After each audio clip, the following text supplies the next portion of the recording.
Welcome back.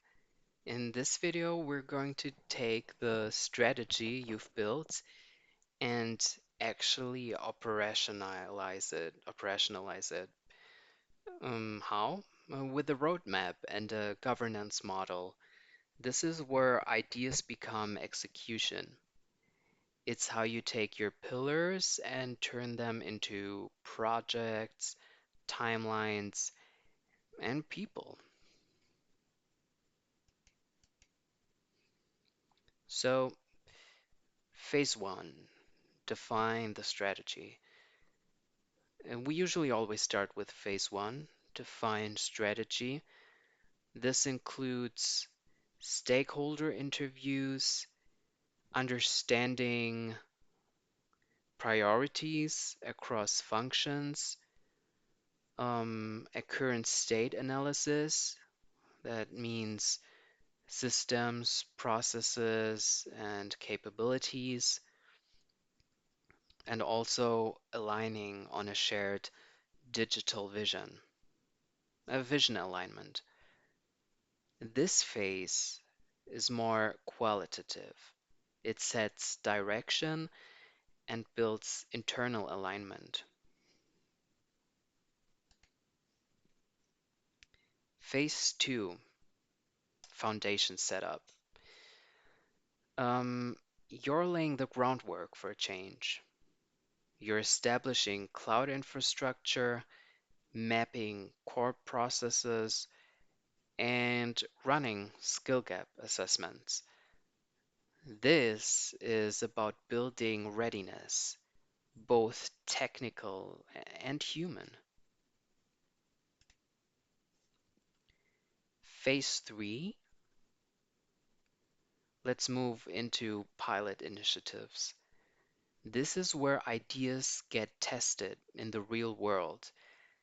You launch minimal viable products, also known as MVPs, maybe in customer onboarding or internal operations, and you gather feedback fast. The goal here is not perfection. The goal is learning and iteration.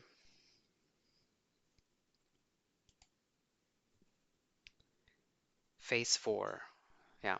Once you've validated what actually works, it's time to scale and optimize.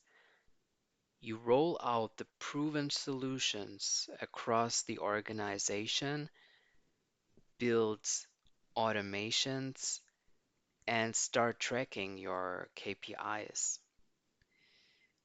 Like examples of KPIs are efficiency gains, cost reduction, and or employee adoption rates. And this is where the transformation becomes sustainable.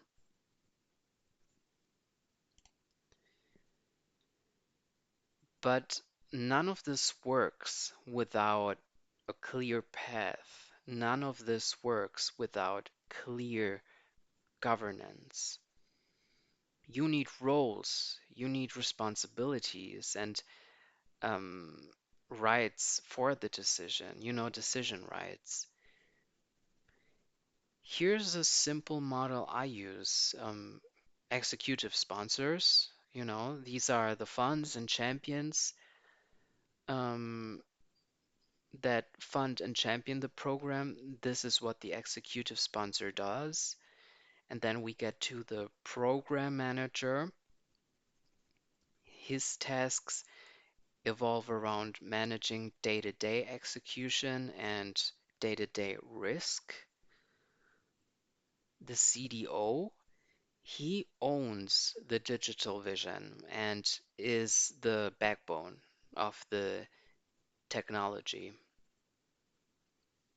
And then the HR lead, he ensures that training goes on and communication and engagement stay in a certain level.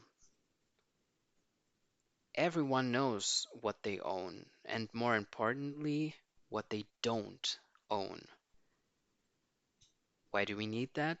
Well, this avoids confusion overlap, and those moments of who's doing what.